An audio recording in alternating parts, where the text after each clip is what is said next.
Skadia menga o ye te ka wita malo lanu fata ape lo sunga le lia wa fata lo fatu tito lo iva fata lo fatu lo sunga fa finga ma ke Richard Levy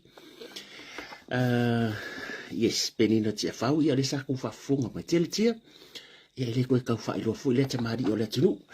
ala pati fu so fu makai o al paki ia me la fio anga o finga le ia wa fai langi fu fu lo ma lo ten fu me tia via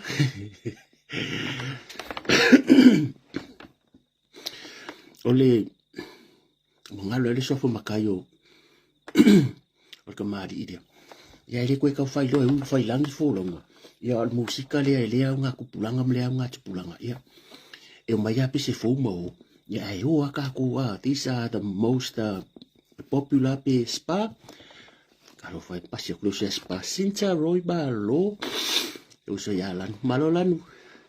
kalau fa ku lo sunga le ia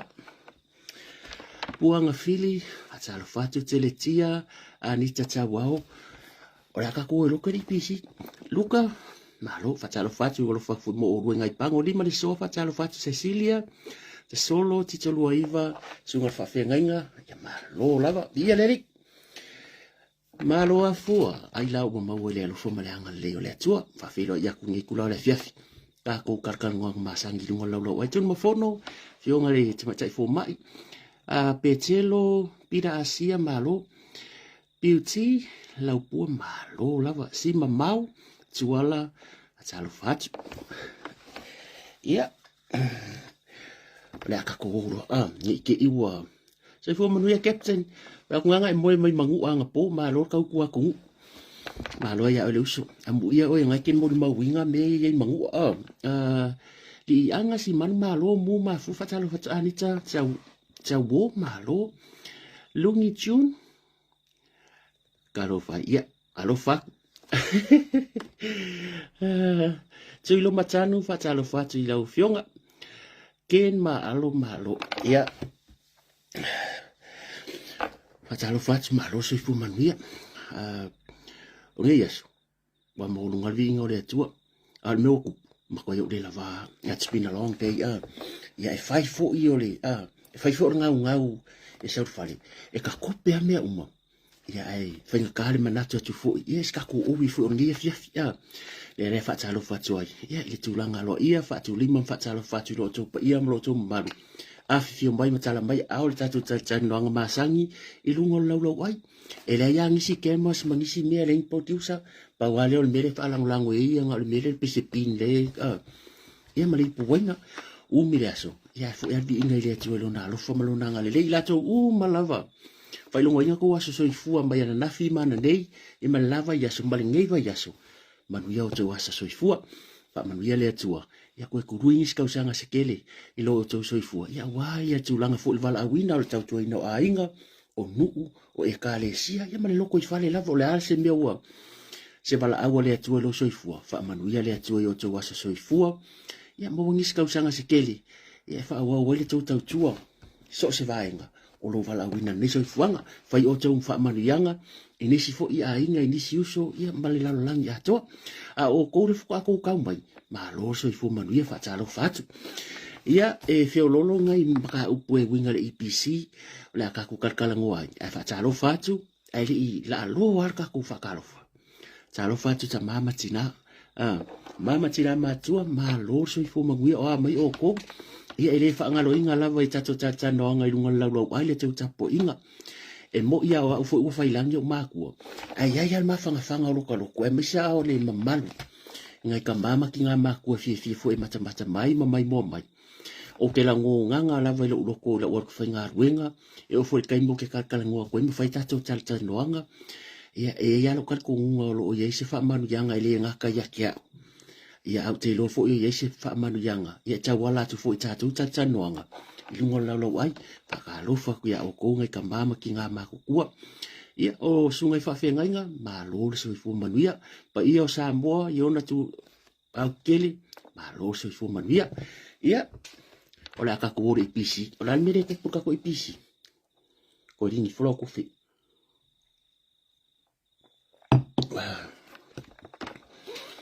o le tausanga e lua whelua sepulu. Kai mi kongo ale sa perkoviki. Sa na kofu sila yakanga. E lua sepulu, ko se fulu milionga nga fua il ADP. Mo sa mo kai mi koviki. Nga ko vai nga ko posta ku lunga. Au ngai mea. Ele ungi mea fu o nga mai lunga ku ko ai lunga. Au le website la mai ere kasi. Fa ilo mai Samoa Observer, fa ilo mai New Samoa. Ai o le website al ADB, le Asian Development Bank. Nga makwa mangingo mer se fulu miliona sa donate mo Samoa kai mo koviki. Ia, o nei tupe kako kere iloa. Kako kere iloa po fia ngaru iai, nga mangingo ai lunga ngai mangingo rele. Ia, ofisidi ale tu ofisidi ala tu po fia waro ni se lini. Ai se fa mangingo man ko kai mi kongo ale ko viki nga lo fulu suiva lo fulu. Ia, sa wo romar fa nga palo ko luakas. So ofisidi ngai. Kako kere ilo po fia ngai kupi. Wa ele i pe yo vai kai mi ngai. Awa pe o nga ngala autustala lo ofisidi. Sa ole o le mele o ka ko pawa o sa o ka fu le fa ka inga me ho i le fa le sign language bo o nga ku pele ro po fio wat ya le ko o mar kamini o ka ko pawa o pepe a fie ko o ma fa mai le anga le installation lo me le kamini nga fa ye ya o ma fa mai bo le anga fi ya le ko mai fa me bo over fa nga pawa ka wale make sense ya kya. Ya mantua o lo sila mamalo le tinu but I think e ko fuar ka ngaka e ai fu la o opinion e ke fua ku upula au mai ele make sense fu la u fa longo ba le ko ko ngeki mai e once I declare ye la ku u le mele o le SOE e mau aku le nga mau war sa ndo nga la fionga ya fia me na le fata no mo tu stala o le au ma ku pe wala nga ito na sa mo ka ya excuse me, sorry. E donation sa kung uya ba ku fafu. Pilar menga ba ku ATP kay Morkoviki. 10 milyon nga ba ku sa mo kay ngala kula Malaysia PP. So now, all over it clear. Ya lo nga upolu wala okay el pa sa vai. Fa makai le olesilia ele olesilia mafu anga. Wala ba ka kere ilo, la ka ko ka kilo. E o kampangia wo ko fa ka we EPC le renewable energy. Kau kio o ye bo fi bo su eris kampangi green power mar kampangi nga ka ole na horinga energy group bo fi bo ku ko le mo pa wan bela ngo ka bo ole news la ngaren ko fa ka last year le ka sa war me nga pes me yestui fa ka ngo ino ma sa salunga ngi mia ka fi ku fa ka si mangi me bo sa wala lo fa ku e fa yo ku pe nga ba ku mo ke mele cha pipi sumi nga ba ku ATP nei lo ka ko le fo la wa mari pawa bo ka ko le lo fo le SOE bo fa mai le anga le bo over fa nga ka o sa or ka le fo sign language fo le man ko pe mi fa mi sa nga po pale mia po ni si e ya la tanga tala ko ke fo sign language fo le bo ni si fo la to na mi le au na la fa makala mi sa ko sa le fa o sa ta vale ngal wa ko ka vale so ale ha hoki lo marka ka fa marka ka le foi le mi o sa ta ku se le ku sa ta vari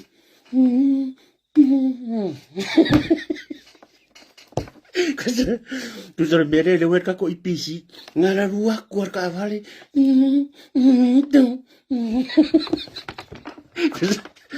ku se le fa makala marka ka fa sign language o masawor ka varo ku sa ringo fo ma o masaw kilo ka vari ruak ku ka vale so ale la au hoki ka e ka wa pe ngala ka ngoi fa sign language ka ko ipisi mere ye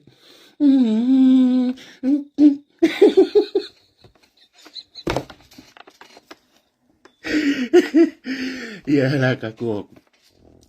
kilo por al mere ole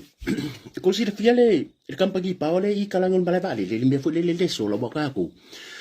ole sa ye le fakakianga le malo le ka sanga lua fito spulu po lua fito tasi e o ko wa reach sa mo le me le fa nga ka ko le renewable energy e le ko fa wa apc ya tulanga fu ne fa nga so markiso ka ko sa markiso ala fa nga ya le mele ole la ya marsavidi fo le fa o le kampangi sa la ko faya le he ka wala ko ilalo o le sosoanga le ATP le i whangua le in malai vale le mai tona ko ngai mako kuso i le mele i le pawa le malai vale le kusa safa angoa le mea nga ka o le sola fo Samoa kuso le ngoa nga makalunga fai sola panels nga vainga fai ngoa lo kampangi nga o le sola fo Samoa ai le kausanga e lua afe lua tonu nga whaakau e le EPC, whaakau me le EPC kampangi rea. Kusa nga alanga ka hangu le EPC whaakau me ko maua le leima ya ki o ko misian me rea. Se ka ko kilo pe yengi me le ko ngo me el per pa ka ko kere ilo. Kusa lua afe ya o kusa le lua afe lua fa. Lua afe lua koru. Nga whaakau e kampangi e le EPC ya le vahenga rea. Ma le vahenga rea o ko ngai mako le race course Aba ko ngo ngau le EPC. 5.8 million whaakawai, kusa 2.1 kala Amerika. Ai 5.8 milionga whaakawai EPC kampangi e rua. So these two companies, nga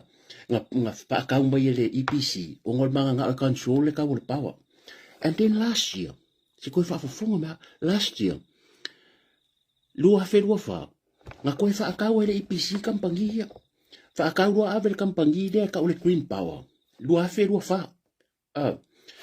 Lua wha green power. Ma le kampangi e ka o le e-energy group. I wangi me sa ka kula. Ka kere ilo inga fo ilo le pole ale.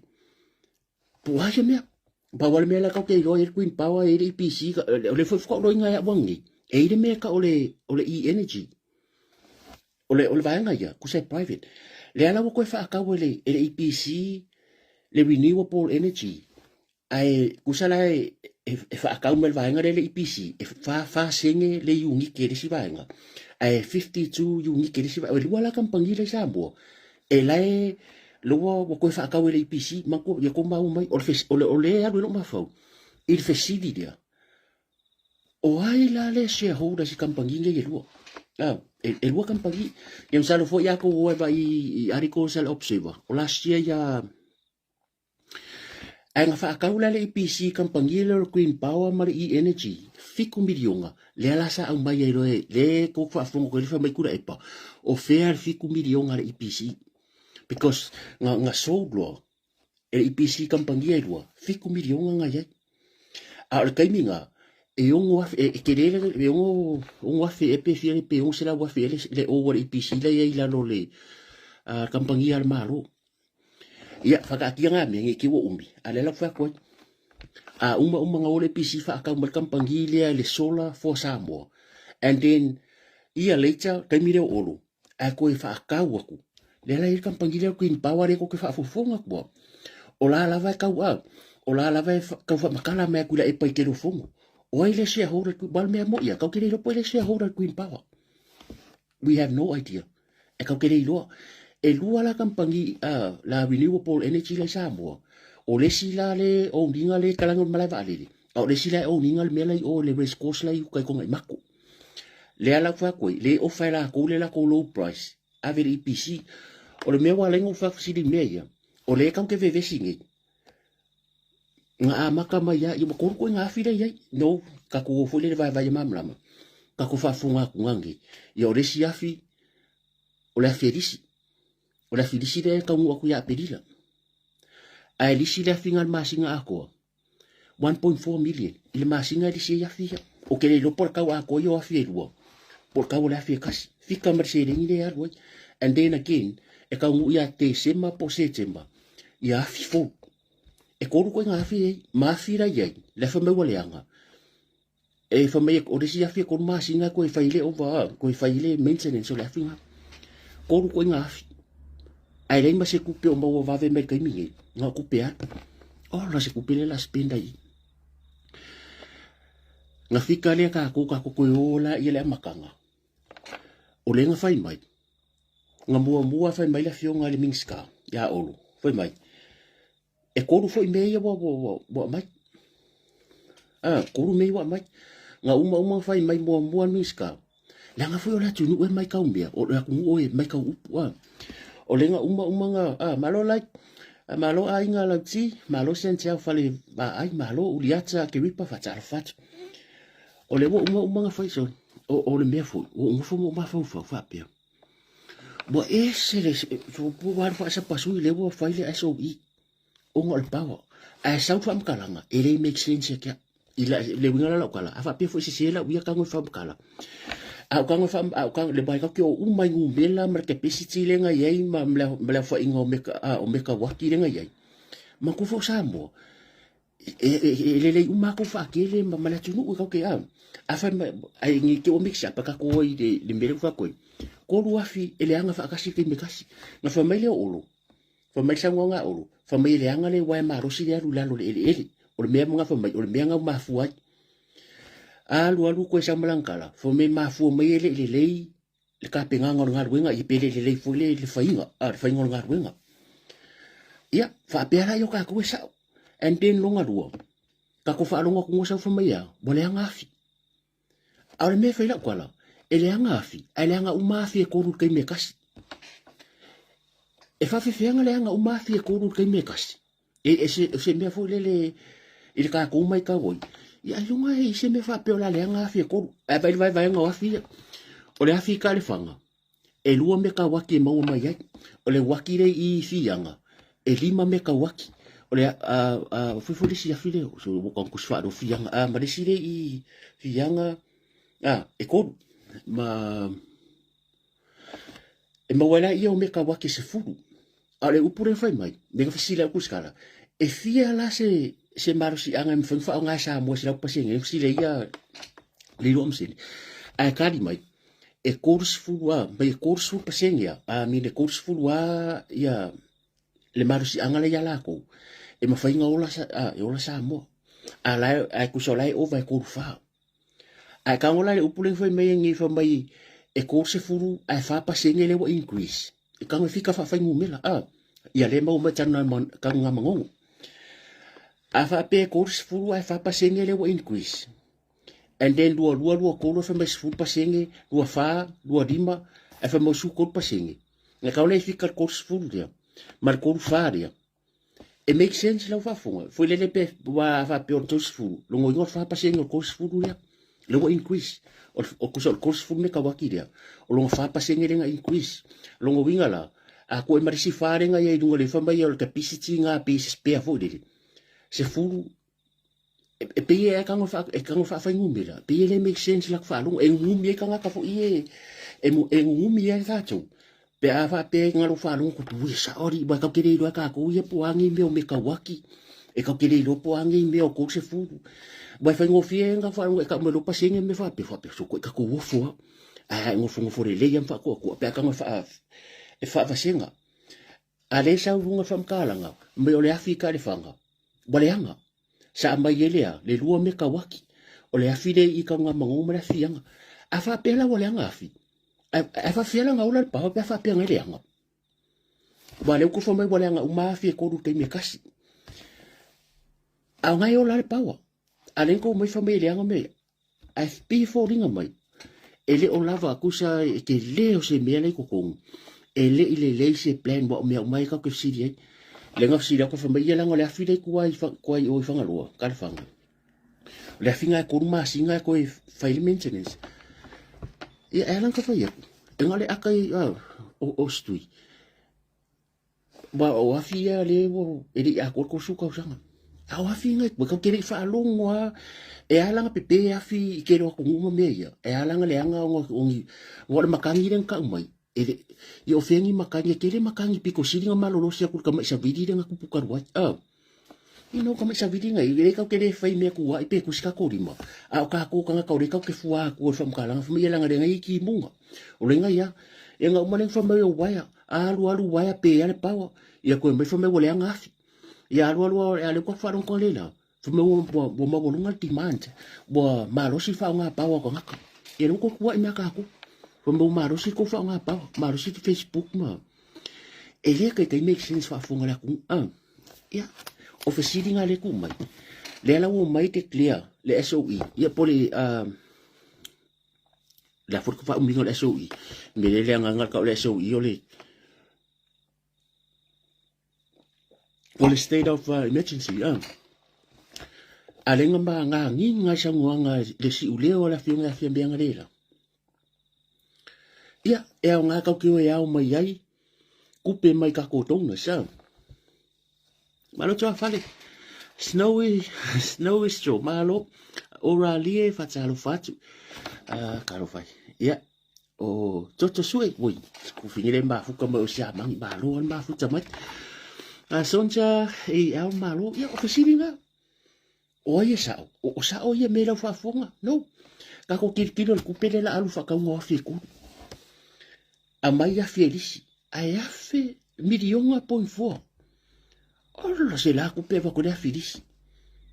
a lele o ali mai lunga o lenga mention mai le fionga CEO fa mai o le fe nga le sangi le fa ingor ka usanga le la fa ko ka mai renewable energy company ko se fa ngo fienga nge furka ko fa funga la nga o ka ko ka ka ke ro ye me yu ngike mangi me renewable energy ma ka ke ro ka ko nga me ka ngure le fa ko ala fa funga o fe ala le wale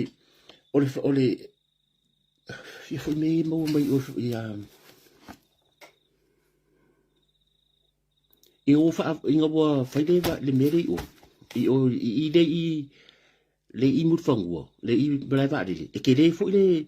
e ke le ia me ka waki e supply e mo le pawanga ma le mele a sa video kai ya o ko so le po le fo le be e ma ko i it sound fishy it sound fishy something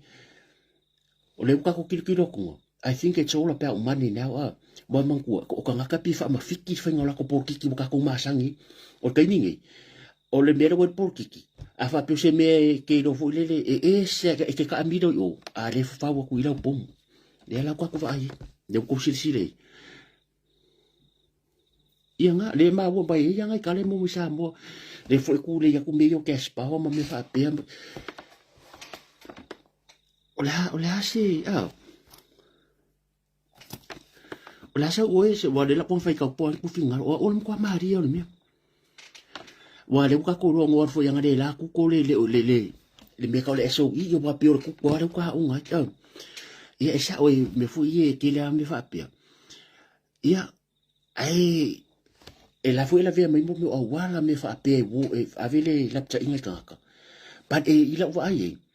e le immediately a fu le threshold pe le immediately le levo e ka wenga fa se so i sa mo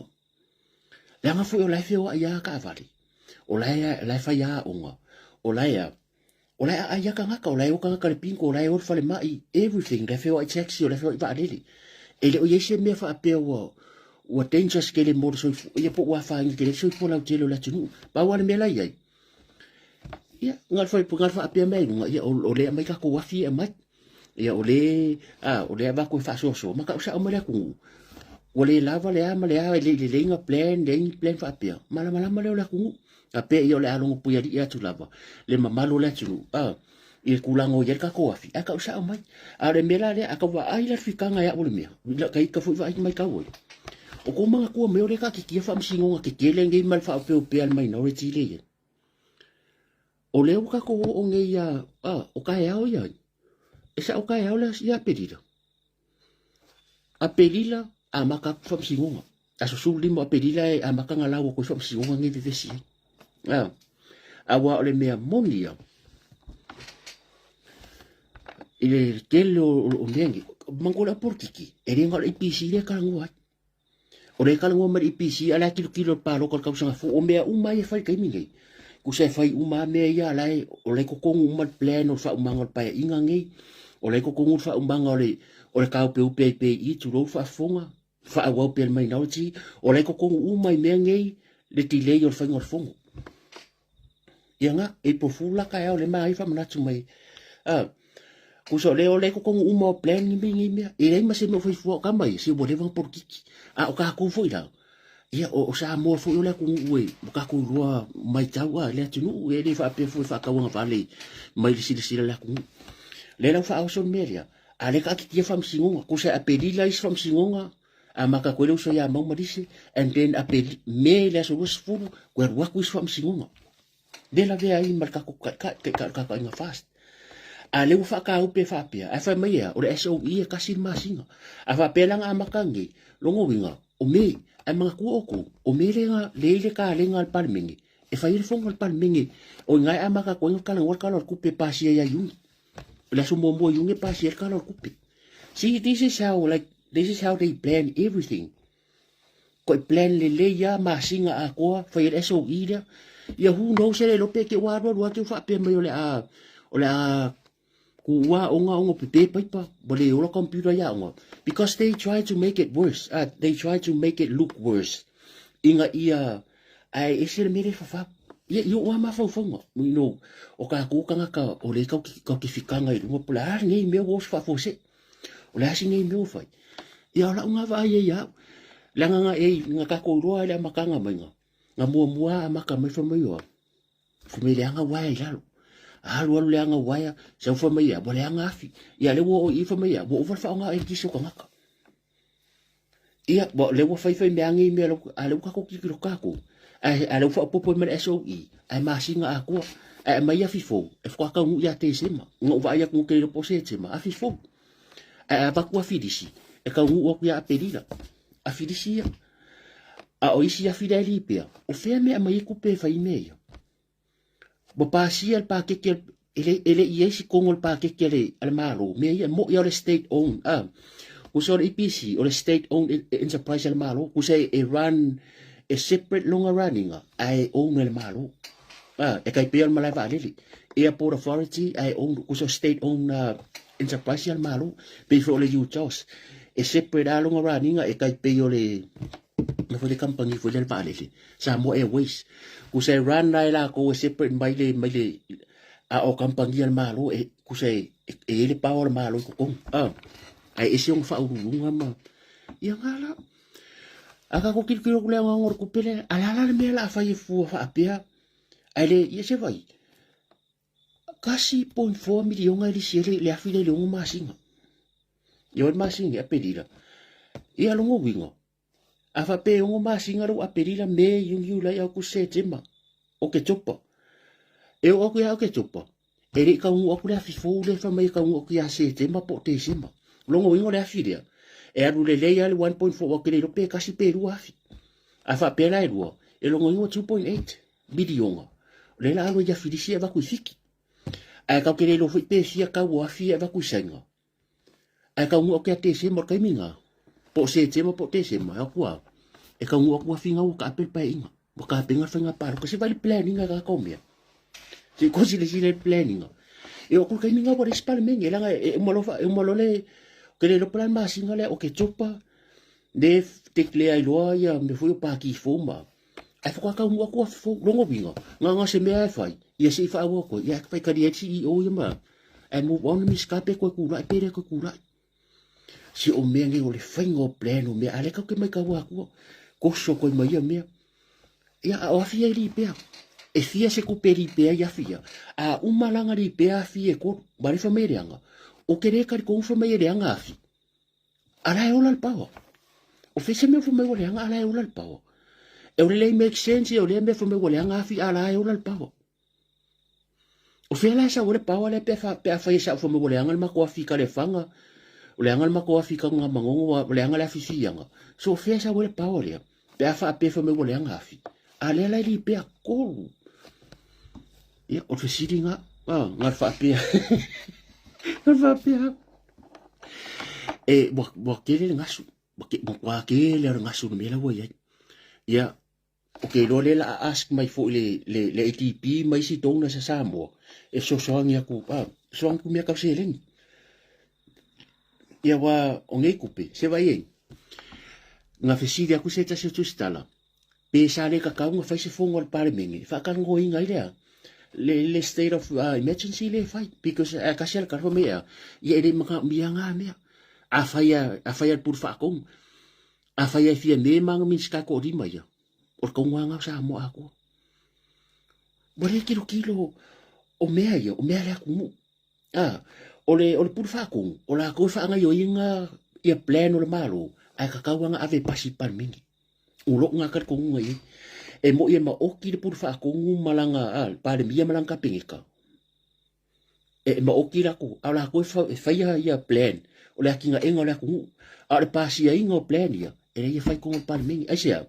la ngai o pa mingi o la fo ia ku ngai o la ia si su yo fast dan o ka pinge ka ia nga fai nga le por fa ko nga pa mi manga miniska e o ai si su yo fast de ro ia ko ku fa pinga fo su le cha pipi a pasi lang me mai e ka pinga la ko mo mangu yo la ku e le ave ko pa mingi o la ia la si fier fu ka la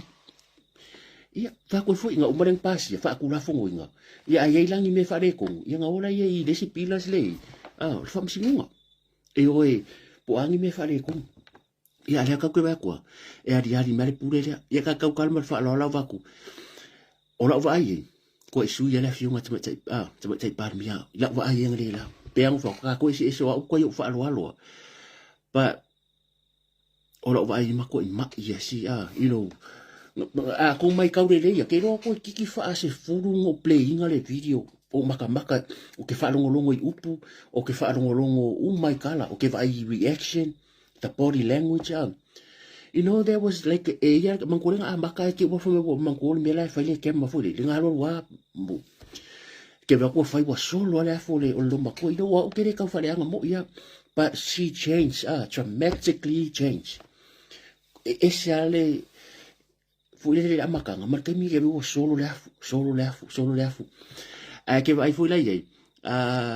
o vai ku nga ofisi wa le o le simelo ke mai kaungo e pe inga yo le e pe aggressive yo le reply ya le fiunga te mai pa mi pe ofisi dia ku le fiunga ya miseni ku lo o mai kaunga le ke le o la ko press conference le fai e fesili lo a miseni e le kai e pe ese le tali la fiunga te mai pa mi ese mai isi kuskala ke le lo pe se me le fie aula nga mai ka ia a konga se sela umaki a konga se sela umaki foi le ia aula nga vai ngai foi si fongo fa ko ia so ko pia I ka me foi o inga le fonga si le ko am se nga lela ai pia le fie ai ia ele fa peka ke o ko fa ko sa pe se para nga ole ka ke fa ko so ka ko le mai taula tu no ia e ola ka minga ngalo lua ke vai afsi da ka amilo nga moi le ka lero pe who knows pe nga moi ke lole ngo muso ku la ka idunga la nga lo ke ka ngo wi fa le ka o nga e se nga nga lo ke fa ile aka au ke muso la nga o ke vai e fa nga iska nga ka mai ave upuleanga ai le o ke fa ile aka o nga ko mingi va pe le ka ki ai a lo nga sa o ke lo ka mio o tula e pai aru fongo fu ia le fongo ia le ke va ko ke va e kwa mo ko inga moi fongo o nga nga re ele fa ngo fie e ma ko ma mafa ia le fo ngo vai nga le la ska mai e ka mai ke minga nga lo api moi ke no me pi mo ingi o le fa longo mai kala but you can tell what is what no what active fo le pion be sai ia o le ngai mo me o yo ka nga kalu o yo ke mara se lo fa manga ai de ku o me o le foi sa ngola na fiunga fa mai o le ka masui e le se fia ka masui aka ko wonge fai fa le ngangu e le ia fa pe ku pus fa la ve ko ngongu ma fionga e fai ale ku marang fa sa mo fai le funga ai le ma fai nga sa lu esia e ka kawanga face le ku la fungu aru ka nga kaya e fa sanga I ma fa ngi for kula fongo e o foi mai fa mai wala nga kupu de veso la ku u wa ku mal au lango and everybody bo o pe for nga mo fa pe mai la ku bo ku ya alors solita Taisia Johnson so ke so no fa ya bo pe se me fu le nga fai ai e pe o la ka mo fai ka vanga ia ai le ro e le fai a so dia ku la fongo e le o so pe o se ka masui e le se si fa pe ka masui fo le fa pe ia le ka masui vai lo ka masui nga le nga ngo foi makuri la audi nga o man ko foi ko lu option nga ve ai nga la pulo fongo e fa ku pa ki wa fongo nga le nga boka we pe nga boka out le la fiunga tse pa mi e ngora ku nga fa lo ko le fongo le la ve ai mar ko i va le I bo fa ku pa ki ai marie malolo bo mga sa hindi kusi bo ka ku koyo o ile mia ba re ya mar ko nga ko i va nga sa hindi kusi fa malolo ale nga umma ko fa me ya me re mala nga fa alunga ku la fia mel ponga le fongo mun buri anga ngai ai ele ai wa aukasia fa mai lo ya ta tia ai uso kula au le fa sima kala kai o le so ko nga la kula au di se opso nga la kwa ku sa wa fa ma vai ve ku ele ya se nga fa ma vai mar ku ya nga umal pa ko la au de vala au lo mai smi ska nga nga ku sa fa tu di o la nga mia en fa nga fa pu mai fa mai o le la fo ka ngolo pu la ko ka ku masang o masang mo ka ka poko fa yang ka le me fu fa mai eu me bo le fa ko inga la ko ka inga ai fa maka ko di le si ku le o ka ka ngai aggressive leadership ngai aggressive ya pe la risiko nga ka mo ava ku ma mar ko ri mai ke ma fo pa ki e ke ma fo ku ma ro e nga mi skaya ku lia straight away on the spot e koe vidi mai miska a ko mai a ku mau ko ala ngi menga e are ai ko fa fu me ka vale ia e fa ngo fielang a mai upu fu ngi fa pe me ku e lang fa per ma rot fia ka masui mar fia e le o le nga o lo ki ia o ira mai ka fu ri ka ke upu vale fu e le fa si ma ro se lo ko masui a lo ko masui nga le nga e ka fa e fa mai fu fe ka lai ko mo ko i ko kongo mo ko denga e fai funkai ma lo si roa be o lo wa ya fe ke nga lo wa ya fe ke nga ya wa anga fa apea ke on sai anga fa apea ke on sai po le fa ka ri pa ki ang le amakanga anga e a fio mai fa apea mai o la so ko fingalo si o so le ai ya se ai nga so se ai nga le vesi e te kele i pesenga ai mapuru o ko fa ma ko fa me ka ko ki nga pai male auti o le fa kungu bunga fo nga sa ma ko va ai ma ko via mai la makanga anga fa pe ko fo i mai wa sa yelo ko nga fa pe mai la auti male ka ko paki yo ke manga o miesco o la se kala o isi me wa fa pe nga fa ngol mia ya pa do le ya di mai ya e makwa i makila mai ya e ke ngofo mai le bo fo ya la bo fiunga ba e no fo e sa ngwa mai per sa ngwa nga kula ipa ma ko fo sa ngwa nga kula ipa isa ya fa ya je le ro fo se malo e va le le ro fo se malo ngo me lo ia puslo ya ba o punga isa fo ngo tula ipa le nga ko sa ngwa mai ko ngola sa ngwa fo ia fa fe fo mai le pe le fa nga mi sky o ku wa fa fo ko sa ko par mi bo ro fo ino e se o interview fa fo le sila ko ia le tv ni sila mai wa foi sa sui par mia foi per se par mia muita se le anga ia para e lungo fia ko ia le loko fa foi o le la langi o mea ke sa ngoa o mea nga ngai lo ka foi nga le fo me ko masu ia ai le sa fi e fa to ko aru fa ko ia ke le me le angi nga mai mata upune a re ka kilo o le ka le va le waki e mo foi ka ko moe ka fera i fokai awa so mo a perila o le fora sia mengi a le a ka ki ka ria po a fe ka ki fa longo koi ia wa mangu mai lunga se ia fa pela ele foi nga lu ma singa ko o ke le la pe foi fa se fongo pan mingi wa in ke fa pe mai e wan ke fa pe mai ele foi fa se fongo ngo le ya mama bo me anga le la kam foi o le a ko lo al fongo se yo o ki a me le sketchola ye foi kala ku pe pa si la so mo yunge bo fe ki le kala ku pe pa ko songo ngi me ye ya nga fa la me yo fi ye ya le ko ka ngula fi se ti mai potensi no ngo fi fo ye yo kala ku si oki pa pe nga ka wa ko ya ba le lo pe ka ko mat pa ngale pe le mo ka ki fo le ngo le fa nga luenga yang ngarfa ama wai pe paka ke nga ko ko mai you don't worry about it bai le am so ko po le bai le lo le o lo mai la to mai ko por kiki ele se ka rentia ko esa cosa fo o plan le pe fo la melo plan la fionga ya le so fo ya fo ska ko vai pule le o mis ka nga buenga fo le fa nga lo o ba va le va via la ko mo le mis ka nga buenga lei o fo ni wava ba vai lenga ka kia kume ya lau ka ofi e rore le ya le currency ko sa ko sa fu ai mo ka ofi fa ka ngopo wi fa ka ngopo yo ko nga plan ya le po fa o le ko so ku e ka kere po fo ye milionga le o mar kai mingai ka kero ko va ya ku po le ar ka lo milionga le yai po ko e fiangi ku malo o le ase plan le o ba ko milionga point 2 o milionga point 8 e ka nga release le ka lo ku pere ya Wari lua ka kupo polear ko nga miri. O le ala nga le ka kwa pero ko mafofo. Ka fi fa alunga ku ia wa sa mo marfong fika lai pola si ko nga fa. I pe oro ave fam singonga. E ala nga ko nga mingo. O le yo ave fam singonga ave lo fam singonga ia nga mo ka ko pipesi ku fo pipesi ku ia ai Ia nga ni wa le ka ko kala. Ia nga nga ku sa nga nga le kwa ko. Nga kwa ko ka hofi. Ngala kwa ko ka fi le foi ka ke ba ku yo le foi le si plano le va le fa ni e un ave li pe ka sangi a ko li pe ka si va le li pe fa un ka sangi a ave le si va le li pe ai spu milion avo le ngali pe si va okay pa ko mario me e ki nga i lo there's no currency will be back next year ele se promise ale fa le plano va ale le foi inga mo fa yo ese la ko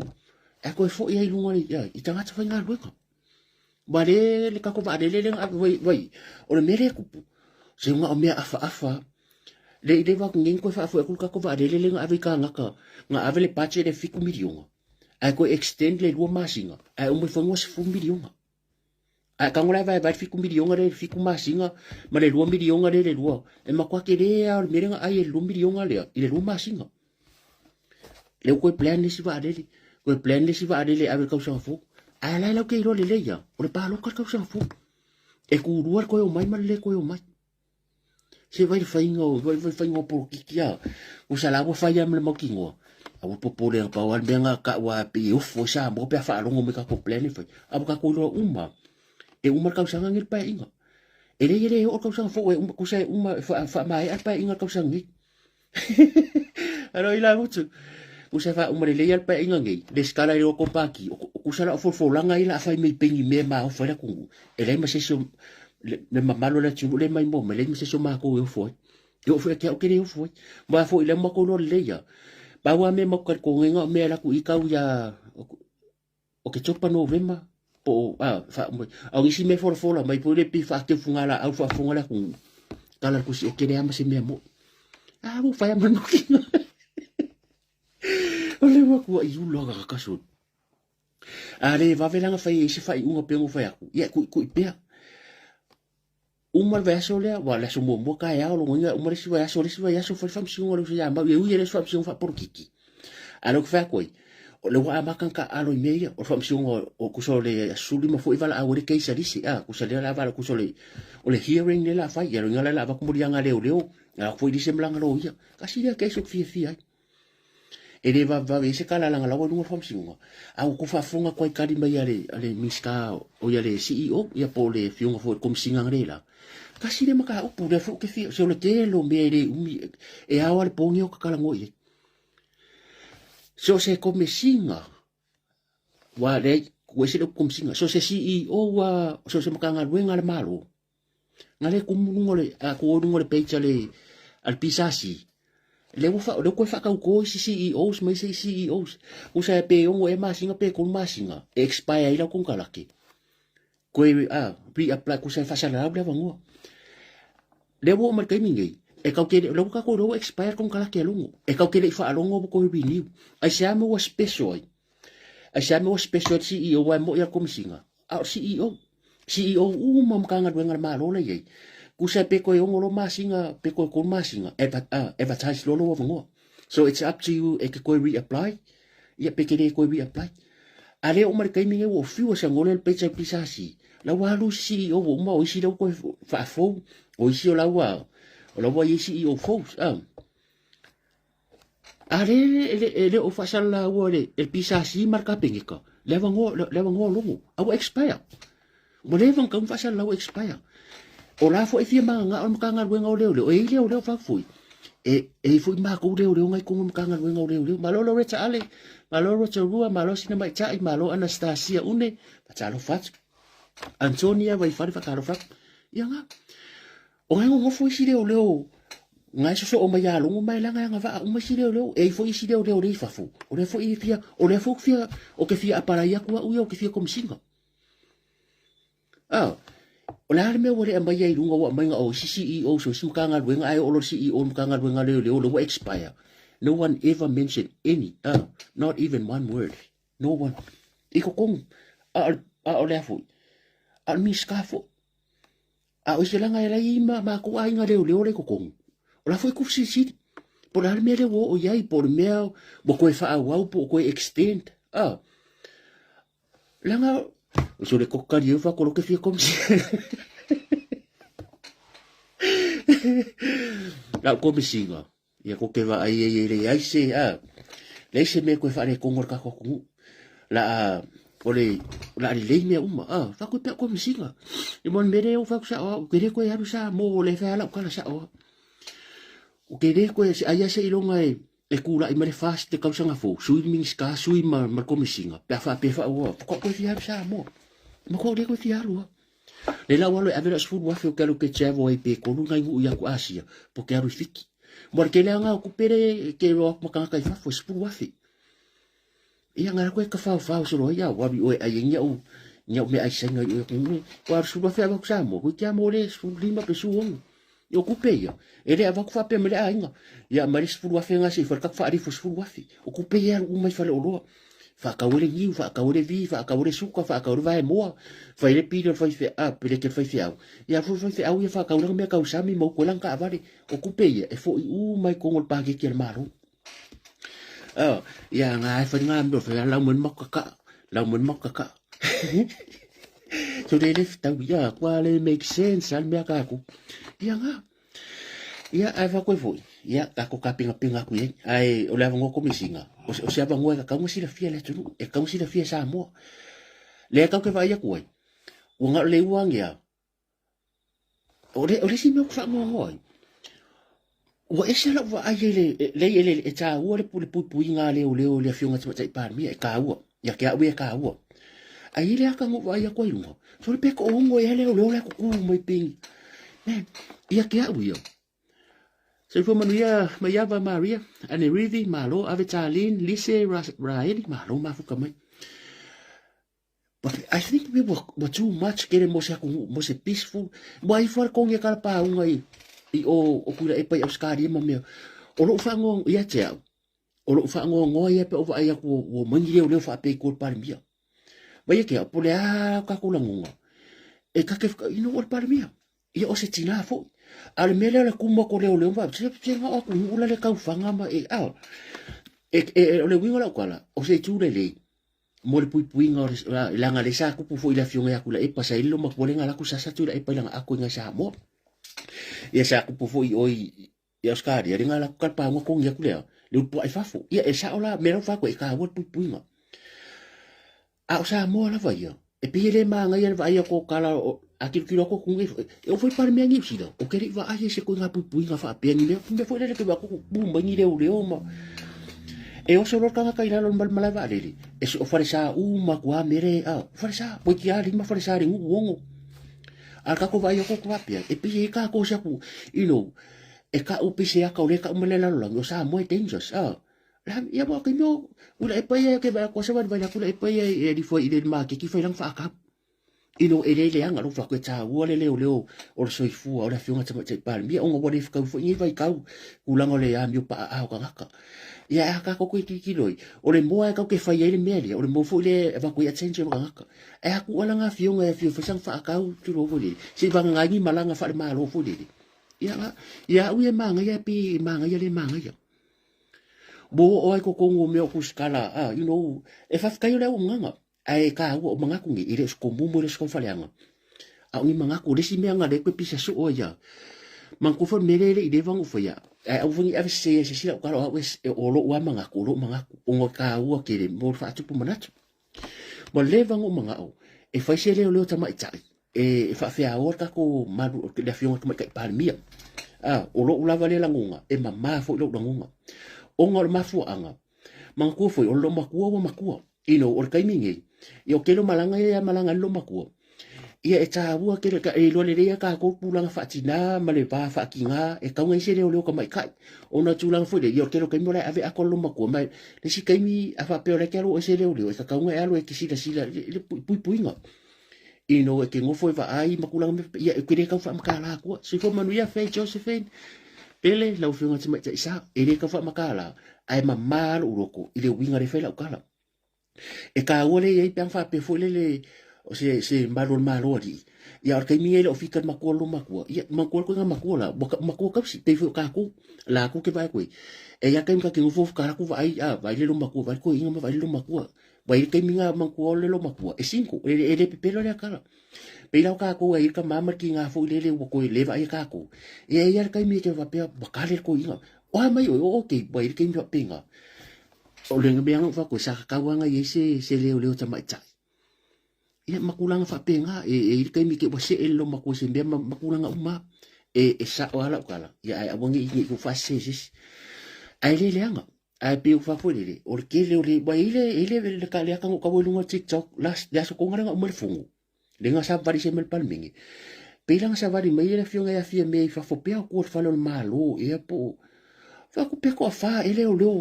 e o mai pa mo e fodile sorry e muringa foi Donald Trump e mga ko sa mo sa kung peaceful o sa mo sa kung ilo le lalolangi o o ka ko ka fai ainga o ka ko no o ka ko yo si ainga e file mu e ai fai o le me ai la fai ko mo sa mo e pi ka umel lalolangi o sa mo e le foi ko bo potencia suma me umba ya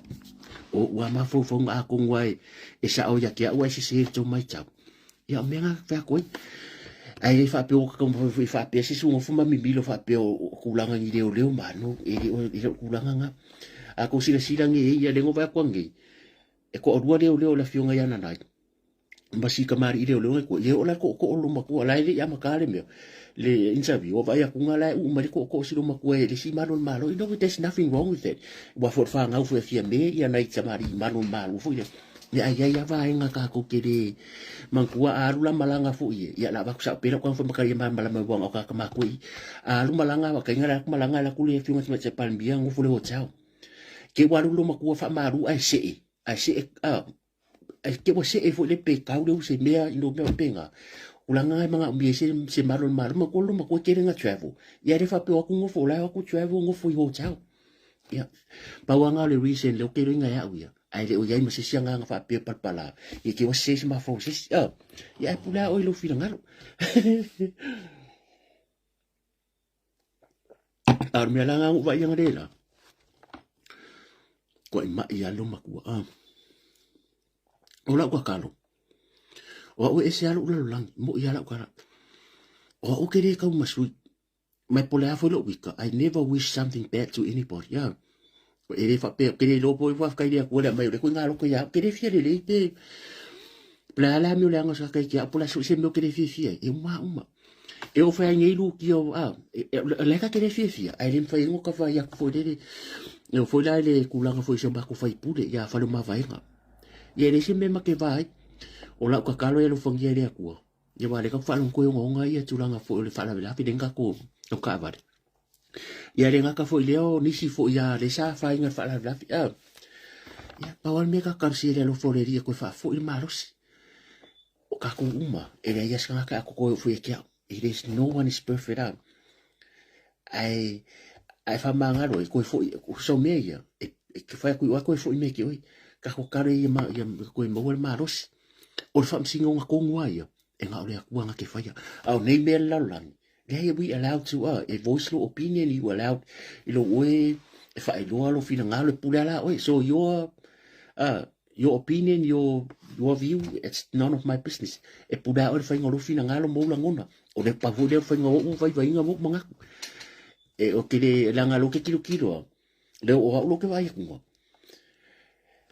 o le ke le o me fa fa mo le minority le afia me o ke ko fa le anga o le ke le fo ngalo o va ai le la kala ka fa ngol paroko o le o la kilo ile malo silo vai o le nga yo mai le atu ia o fa msinunga ka akia ba o le mea mo ia e kufia me lunga o fa msinunga e fiu longa mi milo e fiu longa mi milo le mea le fa pe mai langa interview ngare la fa mai ko melankala mai ia balanga mo ria li se langa o le keiso la wo lunga fa msinunga para ko kilo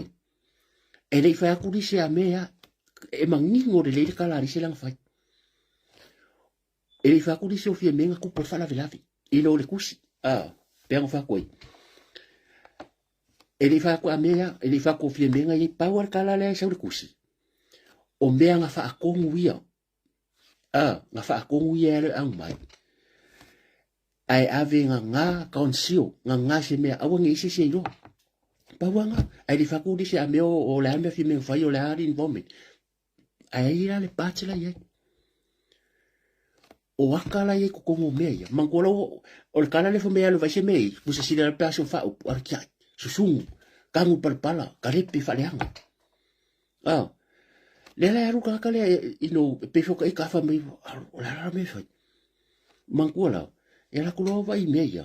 e mei ko kongo mea e o yaka me le fa ko ya longo ya o kingo fungo fa o kire aka la ngai de se maka upe aka isi e o se me fo le fa pela la ka ko isi lo ma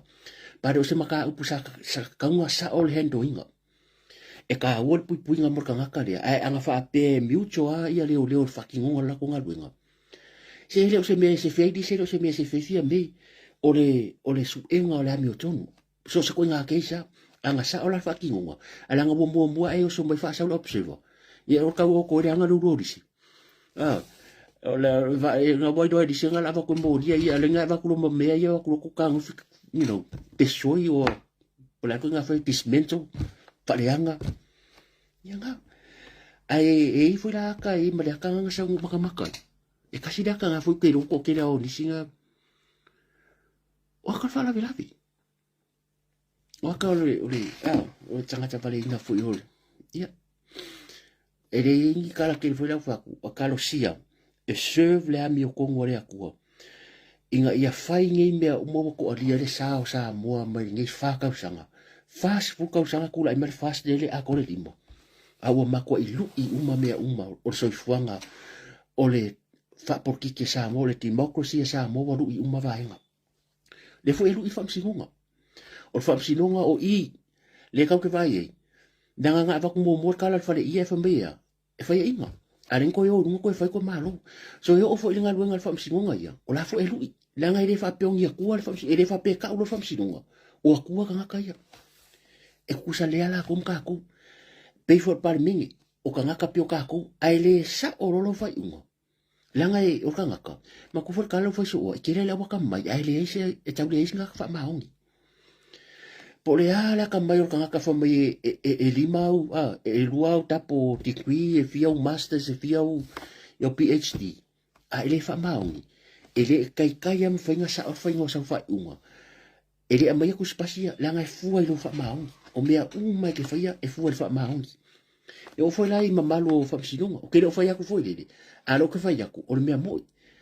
po le arfa mai a le fa maung le fo kam kilo ye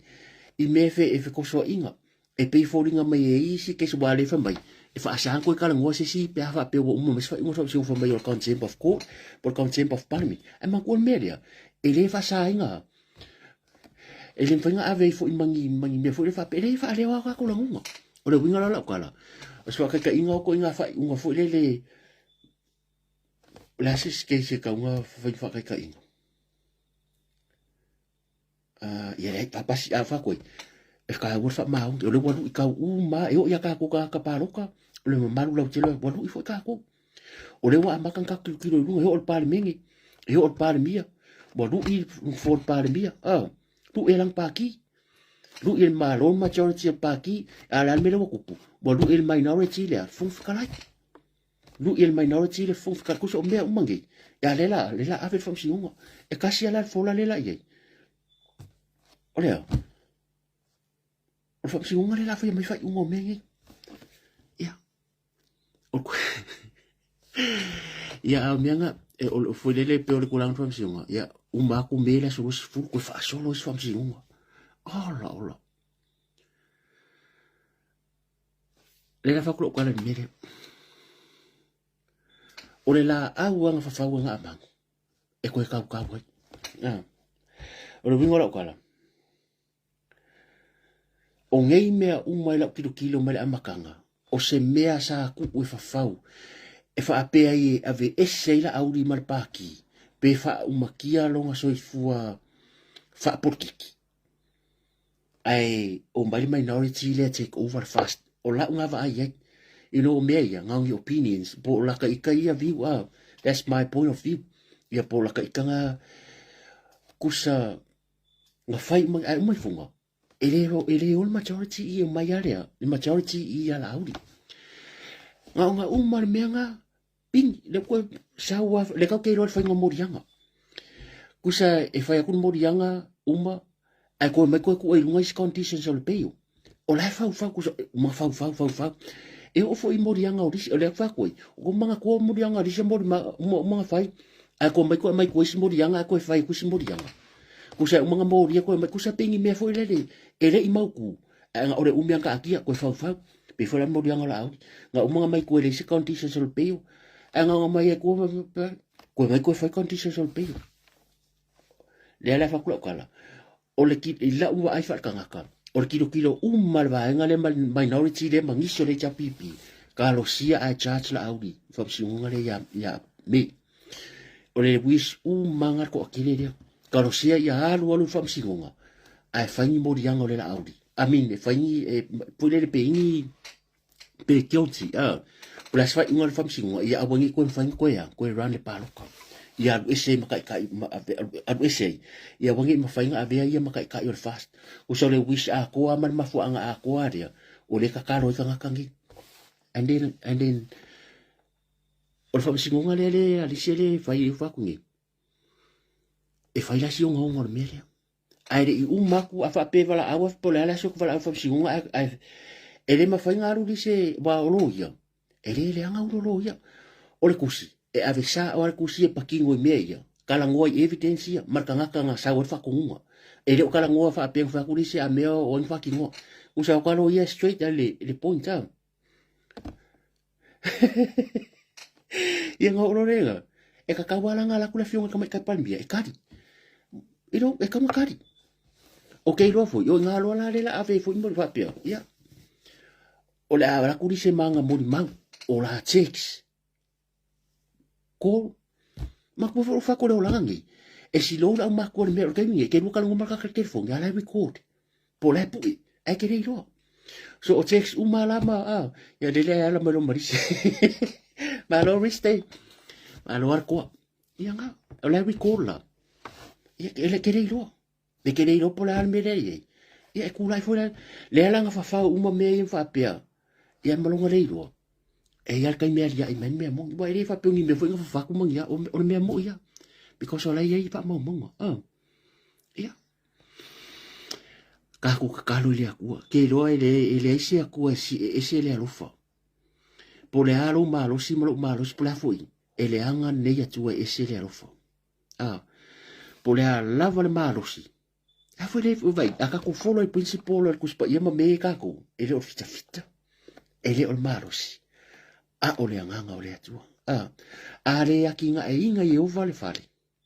e makala fua i lako a le o inga i ova le ai e makala fua lako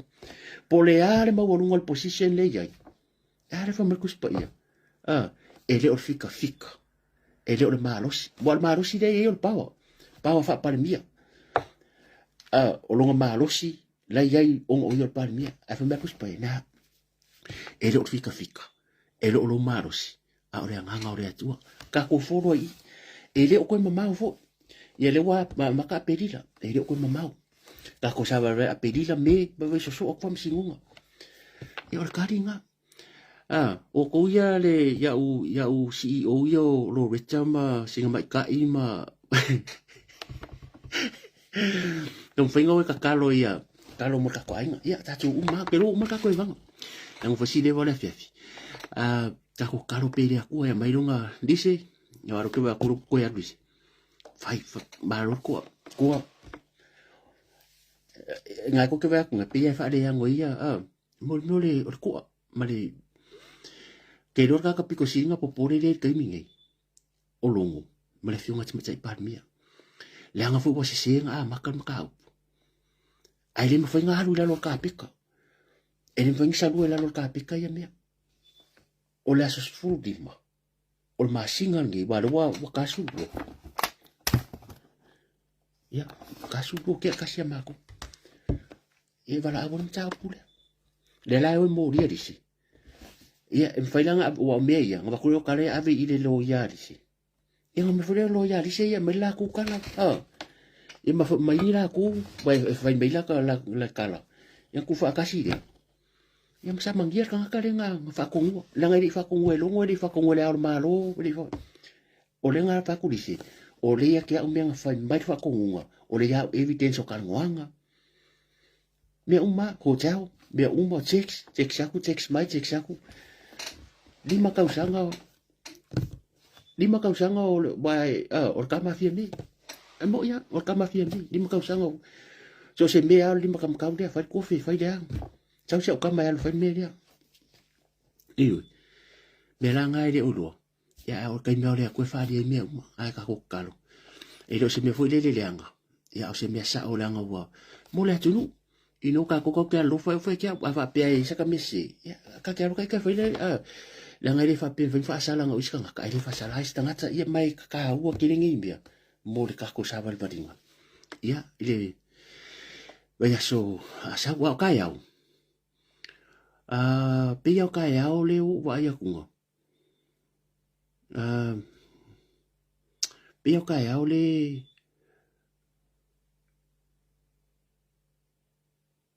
se mo ka ngoi posta se mo ka ngoi posta ku mbele wo mangkuanga ai mang ia malo ngi po fa sai tele le ma fu tambai e lo to pa ia malo to mo baru ese le bavel ki malo ki lani Shirley karo fa ia ko ka mo se nio wale vala fe wal behind no la mo manga o mia le lavo le mo ia e fa kai ma fu ka me fe afrika ko kalkal ngonga ia le ba kwa ko ki ro ko sa mai mo mai fa malu ru atu foi pa fa pese u puere ka ka mari ia pesa ka la u la fa funga ia la foi ia ngule nga nga ko ke ro ere wa os fasala yo ka ko fai o wi la vai lunga i ya manu ya malo longo nei po alo fa kire aku ya fai sa kalo mo ai ya sa or fale pe ma nga va ya mo fu ya wor ko ya le skama fai kala le skama malamu o puru o wor ko so la mo sori le si fa finge ko va ya ngare la so le ese ko ngala mo puru so ele o hango va kun la mo puru finge so pe ika ai yang fa pe puru ka mo se me fu le ai fa pe me pu kam e so ma fa fa pese ai se kanga ka fa ko ko ba ku le la mu ma ko i la mo pu ka yo va pesoli ala ku le ya mo fa pe fa ai ngol pu kam mo pio la i ka si ya ya ai ma ngue ma lo lo ngai po ka ko fe da ka ya le fo ma la ngal le le tu ka ki tiano god bless good night